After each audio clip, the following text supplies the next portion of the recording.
What's up, guys? Mason the Brock Henderson here, and this is the Blacklist Season 9, Episode 13, Genuine Models Incorporated. Well, this is not a terrifying look at the possible near future, because I don't remember when this came out. I think it was back in 2021, maybe? Yeah, I mean, it's possible.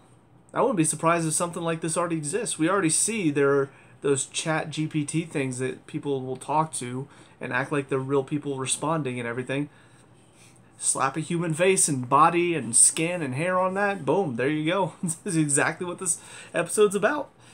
I don't know, it's really funny to me that this continues to be a thing in our world. You know, not to get too much on that train and the conspiracy theory, but in all reality, is it not a little concerning? We've had so much media, movies, books, TV shows, video games, talking about the dangers of letting AI kind of take over a little bit. Kind of letting AI basically replace human beings in some aspects. We've had so much about that. And yet here we are. We've already got AI taking jobs away from people, like in The Mandalorian, Book of Boba Fett, instead of giving that work to a trained voice actor or giving that work to somebody who looks like young Mark Hamill. No, we're just going to use an AI program to recreate his face, put it on a body stand-in, and then use a voice synthesizer to take his voice from the past and create new lines with that voice, instead of just paying somebody to actually do it. You know, there are voice actors out there that are already complaining about this. You know, I think it's Erica Lindbeck, the one that plays Futaba from Persona 5. She already had this big blow-up on social media because somebody used her Futaba voice, put it through one of those synthesizers, and recreated a Bo Burnham song about the internet with her. She's like, that's stealing. That is my art. Creating these voices, that's what I do, and you're taking that and using it without my permission. You know, how long before all of a sudden all these people, I mean, it's already happening. All these real-life people are taking their voices and making them say stuff that they never said. How long before that becomes just, hey, here's what they said. I never said that. Well, you can't prove it, can you? Because it sounds like you, doesn't it? It's just, I don't know. It's so surprising to me that people do not take more issue with this, especially because episodes like this and movies similar to this, The Terminator in T2, the bad Terminator in that one, the evil robot, what does he do? He recreates the voices of the kids' parents or foster parents. It's been a while since I've seen T2. I don't remember all the details. But I remember that. And we're just, oh, yeah, we're using AI to recreate voices. Isn't that fun? What can we make Trump and Biden say now? Like, what? Do you not see the problem with that? So, it's a good episode in that regard. Just pointing out, and I don't know if the writers are intending this. I don't know if they're intending this to be kind of commentary and be like, hey, we should be talking about this because look at what it can lead people to do. It blurs the lines between what's real and what's fake, what's artificial. You know, it's a little too close for that, and some people, especially in our day and age, a lot of people blur that lines a lot. And there are so many people that they'll be told one thing and they're like, hey, yeah, that's what happened. I mean, I'm not even talking about politically at this point. I'm just saying in everyday life, you've probably had friends that they come to you and tell you about this one thing that this other guy did that you know, and then you go and talk to that guy and he's like, that's not at all what happened. They're way over exaggerating it. Like, there are so many people that they can't separate that. And so you add in this element of artificial reality that looks pretty close and sounds pretty close and feels pretty close to what real life is. People will start to take that as real when it's not. So I don't know. I don't know what the writer's intentions are. I don't know where their mindset is, but I will say a lot of the episodes in the Blacklist, there have been several that when I watch it, I go, how can people watch stuff like this and go, that could never happen in real life, while a lot of it tends to happen in real life. It's kind of crazy to me. Anyways, as far as the Blacklister goes, that was kind of interesting, and I think it's probably one of the most interesting Blacklisters this season, which is good. The stuff on the outside, kind of hit or miss. The stuff with Reddington and this one guy that he knew, Barney, that died, and apparently he was a fence. And do we know this guy at all? Like, was he somebody that we knew? Because I don't remember him being brought up before. But he was a fence, fenced all these stolen goods and all that. And his wife turned out to be the wife. I mean, it was kind of obvious to me. And it felt like they were dragging it on way too long. Like, first of all, she has the necklace that this supposedly disappeared. My first thought was, well, then she took it, right? Like, she's gonna pretend like, oh, he gave it to me. No, she took it, right? That's what we're going with this, right? And then they went on with it, and then finally at the end, yeah, she took it. Okay. It was very straightforward and obvious. Why did we take so long with this? And even that one scene when Reddington was like, yeah, there's this guy, his business partner. Oh, he had a business? I didn't know he had a business partner. Yeah, and I had to make him disappear. Oh, well, hopefully, whatever you did to that poor Peter, I'm sorry that you had to do that. Where did Peter come from? Like, the fact that she said Peter, first of all, makes her look like an idiot. The fact that Reddington, not until he went and talked to Peter, did he go, that's weird. Like, did you need to go talk to him to confirm, hey, she knew your name even though I never said your name? Why would that be? Oh, gee, I wonder, maybe because she was involved with all of this stuff and she's pretending not to be, probably because she stole the necklace. It was just a lot of stupidity on that side. The other side, we see the stuff going on with Cooper. That's pretty interesting. I like that we're still kind of getting bits and pieces. We're not necessarily biding our time. There's a lot of stuff, like when I think about Reddington and trying to find out who was the one tracking Liz that got her killed and all of that. That feels like it's kind of gone in fits and bumps, I guess. Like, there are moments when, oh, he gets a new piece of information. Let's sit on that for the next couple episodes. And then a new piece of information. Let's sit on that for the next couple episodes. It feels like it's just kind of starting and stopping. With Cooper, it feels like we get a piece of information. Next episode, we get another piece of information. Maybe take a break in this one, but then the next one, we'll get another piece of information. It feels like it's been nice, steady progression throughout the whole season so far. And I think a lot of that is down to there's a lot of mystery surrounding this. Whereas as far as who's the one that got Liz killed, I feel like it's going to be pretty simple to track it down. Like, we already know this one guy was tracking her. We found out somebody else was tracking her.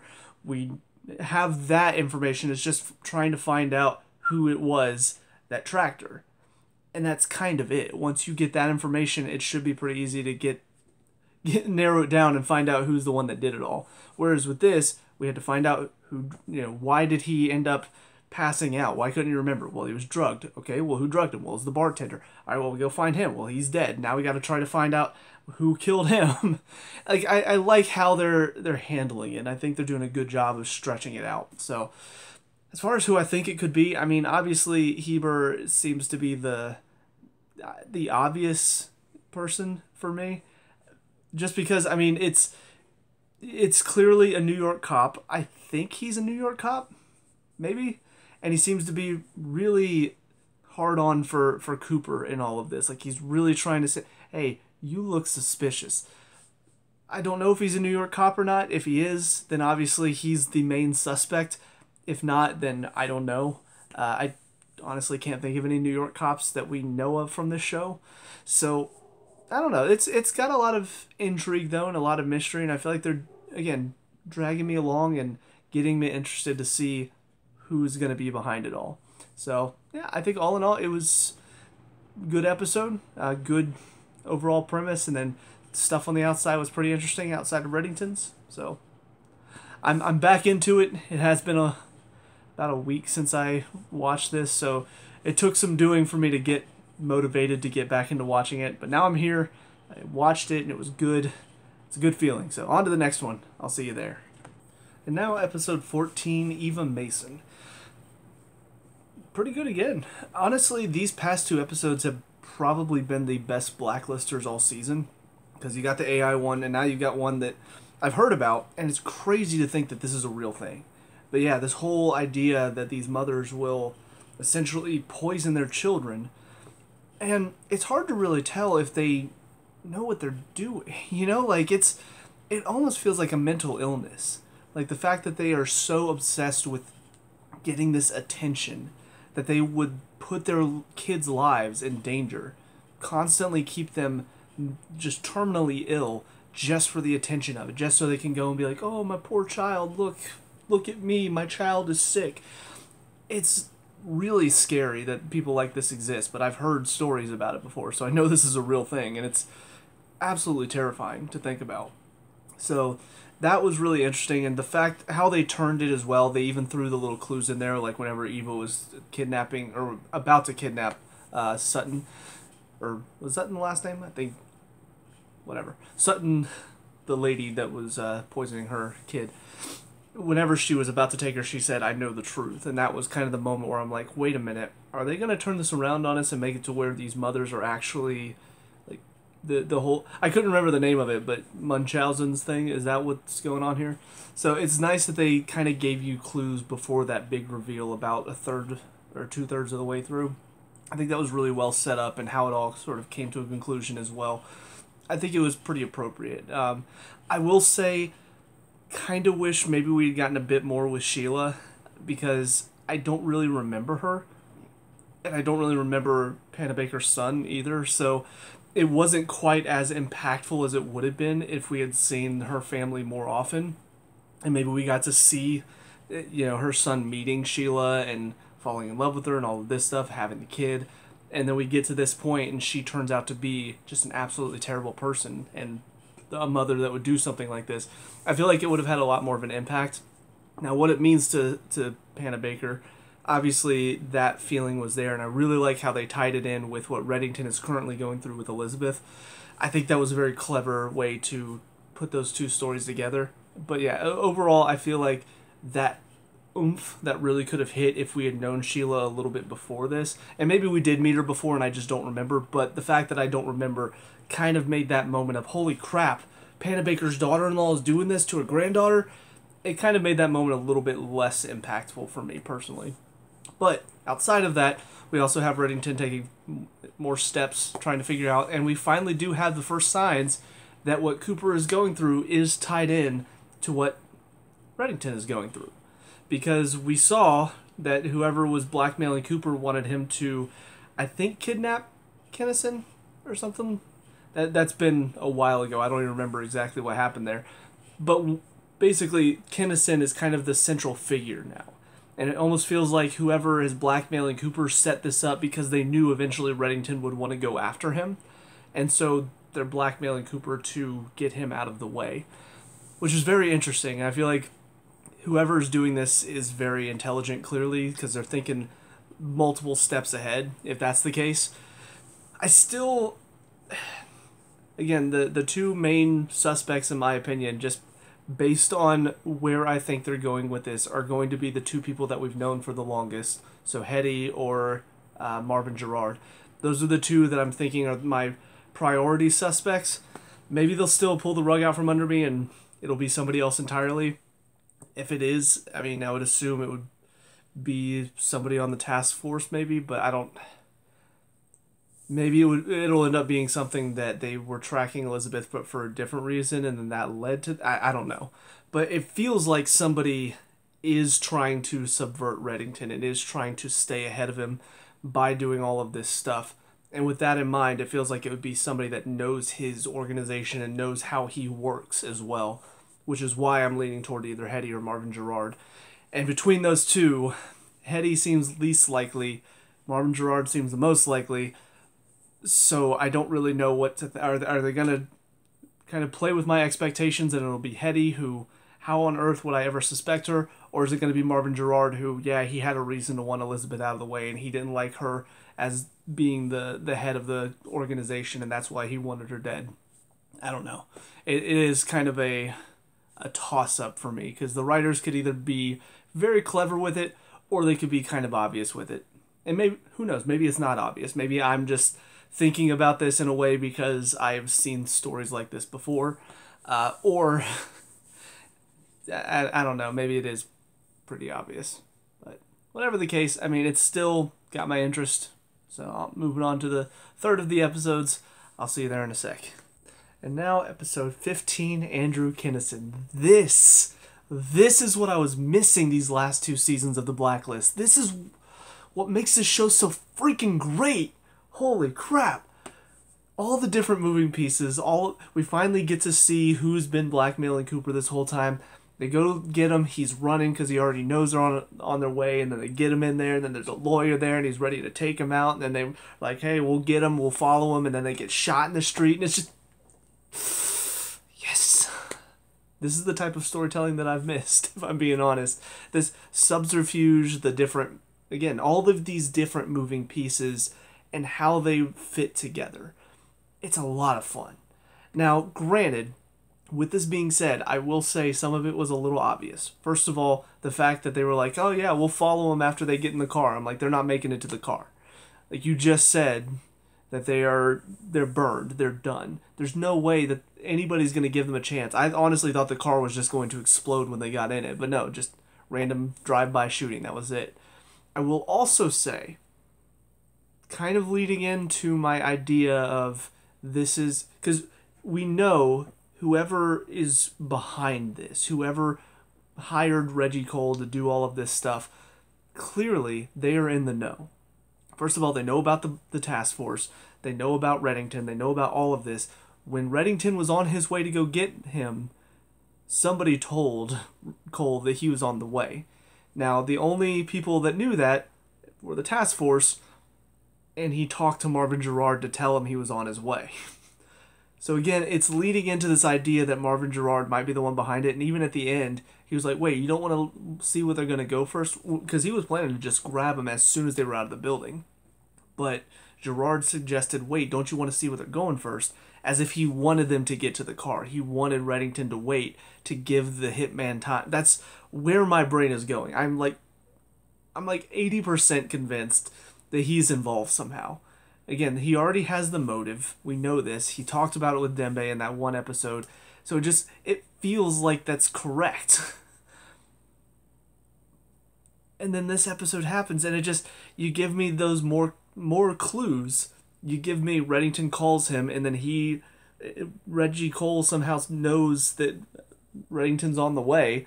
And then here at the end, he's sitting in the car with Reddington. He's like, wait, don't grab him. Yeah, let's let him leave first. Let's let him get in the car first. And then they get shot before they can go anywhere. It feels either this is very coincidental. But the thing is, if this is setting up to make it look like Marvin Gerard is the one behind it all, I don't know what that point would be. Because we already had a moment where Liz made it seem like he was the one that was turning on Red. That, I think that was, I can't remember if that was last season or the season before, but we already had that moment where Red thought he was responsible and then tortured him, which honestly would give him more motive to want to get back at Red. But we already had that moment, so I feel like making it seem like he's the bad guy, only for it to not be him, would be kind of redundant, I guess. So I don't know. I truly do not know what to think. I feel like jumping full force into this one idea is gonna bite me in the butt. if I'm full force into, nah, he's the bad guy, he's the one behind it all. I don't know. But there's definitely a lot of evidence pointing at him at the moment, and this episode gave me a few more pieces. So, with all that being said, I think just how this episode was set up, everything to do with Cooper, all of that tension building at the beginning, and that was only like the first half. Once they get Andrew Kennison on the plane, they question him, all of that. We find out about Reginald Cole. From that point on, it was just full force into that story. And it's really funny because this episode was called Andrew Kennison, which actually I don't even... Did I say the name of this episode? Or did I just jump right into it? I don't even remember now. That's how frazzled my brain is after all of this. But yeah, it was really well set up in the sense of they made it seem like it was going to be all about him, but halfway through we're done with that story, and now we are really focused in on everything to go around Reginald Cole and what he's doing. And I like that fact. Honestly, I like the fact that it's not done yet. You know, they did get some information, but clearly whoever's in charge is always going to be a few steps ahead. And that's why, again, I feel like it's going to be somebody that we know, that knows everything about everything that the task force is doing. But as far as Cooper's story, I mean, for this to be kind of how it comes to an end, I gotta say, there is a lot of I don't know the right, it's not necessarily blame, but the team kind of rightfully, and even Reddington rightfully, lets him know how in the wrong he was for a lot of this season. I can't remember if I said this before, but I did have the thought at one point, why isn't he going, and whenever he found out that Andrew Kennison was who Reddington was looking for, and he realized that it all connected, my first thought was, tell Reddington. He's like, well, I can't, I'll be arrested, and so will my friend. Okay, so don't tell the cops, tell Reddington. I don't understand why he didn't go to him sooner. And I guess part of it had to do with, because of Agnes, because of all of that, he probably felt a little guilty. Kind of how he was treating Reddington early on, where how he was like, no, I don't want you a part of her life. I don't want you ruining. And, and then he gets caught up in all of this stuff. Maybe that was playing at the back of his mind. He didn't want to feel like he was in the wrong, and he didn't want Reddington to, or I guess to feel like he owed Reddington for anything. But how he handled all of this, it really did, it's kind of dumb. It really was kind of dumb of him. And I will also say, his friend, Louis Sloan? Whatever. His friend that was helping him, that changed the ballistics and all of that, I'm not fully convinced that he's not in on this somehow. Because the way he was pushing him, not just in this episode where he was like, we can't tell anybody, don't tell anybody. The way he was pushing him before as well, and the way that he, changed the ballistics and all this stuff, he was doing a lot of stuff that kind of made it feel like he was pushing Cooper to make these bad decisions. So I really do wonder if we're going to find out at some point that he was also involved, and somebody got to him and basically said, hey, you need to push him in this direction so that way he falls for all of this stuff and he goes further down this rabbit hole and makes himself look even more guilty. I feel like that would be a little too obvious, so I kind of hope they don't do that, but with this show, it kind of feels like anybody that's involved in this is probably going to end up being... I'm honestly surprised that Heber was not involved in this somehow. Of course, he could still be. But, yeah, I mean, this was great. These were 3 really solid episodes, 2 good blacklisters, and then this one, all of that tension building. I'm probably going to watch 3 more episodes, even though I should probably be going to sleep, because this episode got me so hyped to see more. So, with all that being said, though, those are my thoughts over these 3 episodes. So let me know what you guys think down in the comment section below. What were your thoughts on these 3 episodes? Let me know. We can talk about and discuss all that good stuff. Leave a like and subscribe for future Blacklist reviews. And until next time, I will talk to y'all later. Peace out.